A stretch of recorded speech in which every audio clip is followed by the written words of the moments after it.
पाकिस्तान की सेना ने बलूच लिबरेशन आर्मी के कब्जे से हाईजैक जाफर एक्सप्रेस ट्रेन के यात्रियों को छुड़ाने का दावा किया है। कहा कि विद्रोहियों के साथ सैन्य गतिरोध समाप्त हो चुका है। सभी यात्रियों को क्वेटा शहर भेज दिया गया है। सेना ने 33 विद्रोहियों के मारे जाने का दावा किया। पाकिस्तानी सेना और विद्रोहियों के बीच लगभग एक दिन तक मुठभेड़ चली। पाकिस्तानी सेना ने कहा कि विद्रोहियों के हमले में 21 बंधक और 4 सुरक्षा कर्मियों की जान गई है। आपको बता दें कि बलूचिस्तान की राजधानी क्वेटा से खैबर पख्तूनख्वा की राजधानी पेशावर जा रही जाफर एक्सप्रेस ट्रेन पर हमले के बाद विद्रोहियों ने यात्रियों को बंधक बनाया था। BLA ने इसकी जिम्मेदारी ली थी। विद्रोहियों ने रॉकेट हमले के बाद ट्रेन को हाईजैक किया था। ट्रेन में 400 से अधिक लोग सवार थे। वहीं पाकिस्तानी सेना ने दावा किया है कि आखिरी चरण में कोई नहीं मारा गया। पाकिस्तान की सेना ने कहा कि गतिरोध के दौरान 21 बंधक और 4 सैनिक मारे गए हैं। हमने महिलाओं और बच्चों समेत बड़ी संख्या में लोगों को मुक्त करा दिया है। अंतिम ऑपरेशन बेहद सावधानी से लिया गया। सैन्य प्रवक्ता अहमद शरीफ चौधरी ने कहा कि ऑपरेशन के आखिरी चरण में किसी भी नागरिक की मौत नहीं हुई है। पाकिस्तान सेना से पहले बलूच लिबरेशन आर्मी ने कहा था कि उसने बुधवार शाम को 50 यात्रियों को मार डाला। मंगलवार को समूह ने 214 लोगों को बंधक बनाने का दावा किया। समूह ने पाकिस्तानी सेना को अल्टीमेटम दिया था कि अगर अधिकारियों ने बलूच राजनीतिक कैदियों, कार्यकर्ताओं और लापता लोगों को 48 घंटे में रिहा नहीं किया तो वह बंधकों को मारना शुरू कर देगा।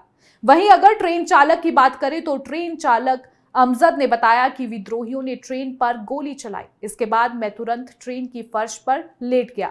विद्रोही खिड़की तोड़कर ट्रेन के अंदर घुसे। उन्हें लगा कि मैं मर चुका हूं। इसके बाद वह चले गए। सुरक्षा बलों के आने तक मैं लगभग 27 घंटे तक वहीं छिपा रहा। वहीं अगला सवाल यह है कि आखिर कैसे पाकिस्तानी सेना ने ये ऑपरेशन चलाया। आपको बता दें कि पाकिस्तान के जूनियर आंतरिक मंत्री तलाल चौधरी ने कहा कि विद्रोही आत्मघाती जैकेट पहने थे और बंधकों के बीच बैठे थे। इससे सैन्य अभियान चलाना मुश्किल हो गया था। उन्होंने ये भी बताया कि 70-80 हमलावरों ने ट्रेन को हाईजैक किया था। चौधरी ने आगे कहा कि सैकड़ों सैनिकों को घटनास्थल पर भेजा गया। वायुसेना और विशेष बलों को भी तैनात किया गया। ऑपरेशन के आखिरी चरण में विशेष बलों ने पहले आत्मघाती हमलावरों को मार गिराया।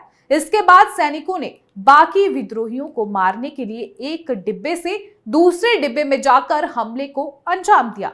ऐसे में अगला सवाल यह है कि आखिर बलूचिस्तान लिबरेशन आर्मी है क्या? इसकी स्थापना कब हुई? अब ग्राफिक के जरिए इसे समझने की कोशिश करेंगे।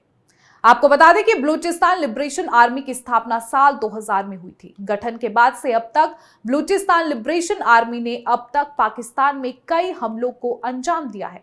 बलूचिस्तान लिबरेशन आर्मी का गठन बलूचिस्तान को पाकिस्तान से अलग स्वायत्त क्षेत्र या अलग देश बनाने के लिए किया गया। इसमें फिलहाल 6000 बलूच लड़ाके जुड़े हैं। करीब 7 दशकों से पाकिस्तान में बलूचिस्तान को लेकर संघर्ष चल रहा है।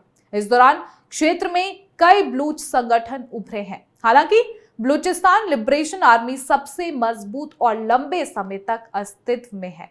आपको बता दें कि बलूचिस्तान लिबरेशन आर्मी में ऐसे कई लड़ाके शामिल हैं जो कि हथियार चलाने और पारंपरिक संघर्ष में भी माहिर हैं। इस संगठन को बलूचिस्तान में रहने वाले बुक्ती, मेंगल और मर्री समुदाय के साथ साथ अन्य समुदाय का भी समर्थन प्राप्त है। बताया जाता है कि पाकिस्तान से अलग बलूचिस्तान के लिए आंदोलन सोवियत संघ और कट्टरपंथी मार्क्सवादी विचारधारा से प्रेरित है। इतना ही नहीं, बलूचिस्तान की आजादी के लिए लड़ रहे कई लड़ाकों की ट्रेनिंग भी मॉस्को में हुई है। बलूचिस्तान लिबरेशन आर्मी क्षेत्र की आजादी के लिए इसी विचारधारा से प्रेरित बताई जाती है। उसके लड़ाकों की युवा पीढ़ी भी बलूच क्रांतिकारियों के एजेंडे को आगे बढ़ाने में जुटी है। अब अगला सवाल यह है कि आखिर क्यों पाकिस्तान के खिलाफ खड़ा है ये संगठन? बलूचिस्तान लिबरेशन आर्मी के लड़ाकों का कहना है कि पाकिस्तान की इस्लामाबाद में बैठी सरकार बलूचिस्तान के संसाधनों को चूस रही है, लेकिन इनके बदले यहाँ के लोगों और बलूच समुदाय को कुछ नहीं मिल रहा है।